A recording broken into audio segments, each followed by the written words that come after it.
Mark Wahlberg wasn't the type to court controversy. He was a man who had come from the streets of Boston, clawed his way out of a dark past, and rebuilt himself into a Hollywood Alistair and a devoted family man. But he was also a man of faith, of principle, and of integrity. And when those values were challenged, even he had a breaking point. That breaking point came one unusually brisk Tuesday morning on the set of The View. Mark had been invited as a guest to promote his latest film, powerful drama based on true events about redemption, forgiveness, and faith. He had hesitated before agreeing to do the show. He had seen previous interviews. He knew Joy Behar's reputation for provocation, but his publicist had insisted, and Mark, ever the professional, had relented. He arrived early, as he always did, wearing a crisp navy blue suit over a charcoal gray shirt with no tie. Mark greeted everyone on set with firm handshakes and a warm smile. Crew members, producers, even the young intern holding his water bottle were all treated with the same respect. It didn't take long for the atmosphere to shift. Joy Behar, sipping her coffee backstage, eyed him with a sort of bemused curiosity. "He's the ex-bad boy turned preacher, right?"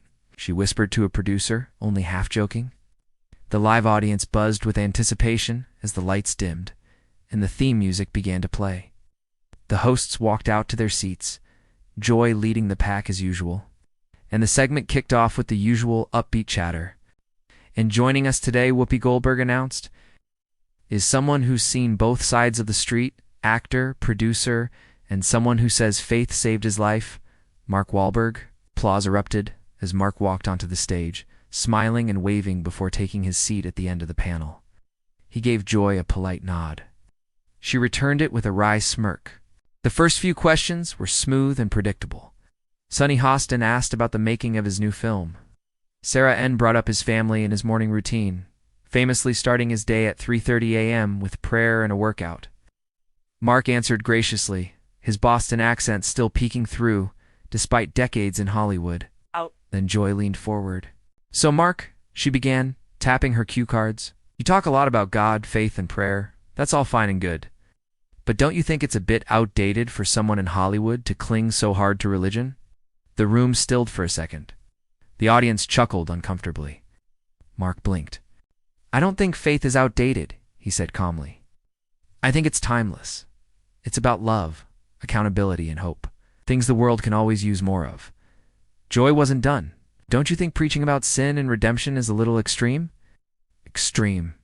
I mean, some of us don't believe we need to be saved. We're just living our truth." Mark's jaw tightened, but he didn't interrupt. "I'm not here to preach," he said. "I'm just telling my story. I spent years doing things I'm not proud of. I hurt people, made mistakes. Faith gave me a second chance, and I think everyone deserves one." Joy chuckled. "That's great and all, but some people say you're using your past and your religion to sell tickets. You think that's true?" There was an audible gasp in the audience. Even Whoopi shot her a look. Mark sat still for a moment. You could feel the energy shift. His eyes narrowed, not in anger, but in conviction. "Not selling anything," he said. "I'm sharing what changed my life. If even one person hears it and feels less alone, then that's worth more than any box office number. You don't have to believe what I believe. But mocking it, that's not cool." The crowd applauded. Joy leaned back, visibly annoyed. "Well, this is The View," she said sharply. "We talk about things openly here. If you can't handle it," Mark cut in. "I've handled worse. Joy, I've been to prison. I've been shot at. I've had friends die in my arms. But I've also been to church at dawn with my kids, helping them pray for people they've never met. And let me tell you something. Love, humility, and forgiveness are not things to mock. They're things to protect." The room exploded with applause. Joy's eyes narrowed, but she didn't reply. Moments later, a producer gestured from off-camera. The segment was being cut short. "We're out of time," Whoopi announced quickly. "Thanks to Mark Wahlberg for joining us today." As the cameras faded to black, Joy stood up abruptly and walked off stage, not saying another word. Backstage, the energy was electric. "You okay, Mark?" a producer asked. Mark nodded. "Yeah, I just didn't expect to be grilled like that, but I said what I needed to." That's when the showrunner approached him. "She's upset," he said cautiously. "Joy doesn't like being challenged." Mark offered a small smile. Maybe someone needs to challenge her more often. Later that day, Twitter and Instagram were flooded with clips of the exchange. Fans praised Mark's composure and heartfelt defense of his faith. The moment struck a chord with millions. In a world increasingly divided by belief in politics, Mark's words offered something different: grace without apology. One tweet went viral. Mark Wahlberg didn't flinch.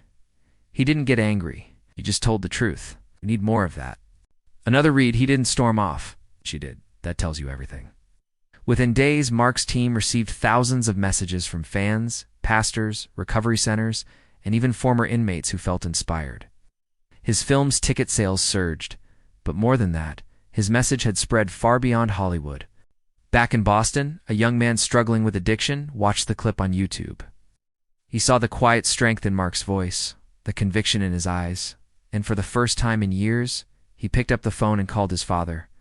"Dad," he said through tears, "I think I want to try rehab again." In a small church in Alabama, a single mother played the interview during a support group. As the video ended, a woman in the back stood up and said, "Maybe it's not too late for me either." And in Los Angeles, at a youth detention center, a counselor shared Mark's story with a room full of young men wearing orange jumpsuits. "You see that?" she said. "That's what redemption looks like. That's what happens when someone refuses to give up." Mark Wahlberg didn't set out to humiliate anyone. He didn't raise his voice or throw insults. But in standing his ground with humility, clarity, and faith, he had done something more powerful than any scripted moment ever could. He reminded the world that strength doesn't always shout. Sometimes it just quietly refuses to back down.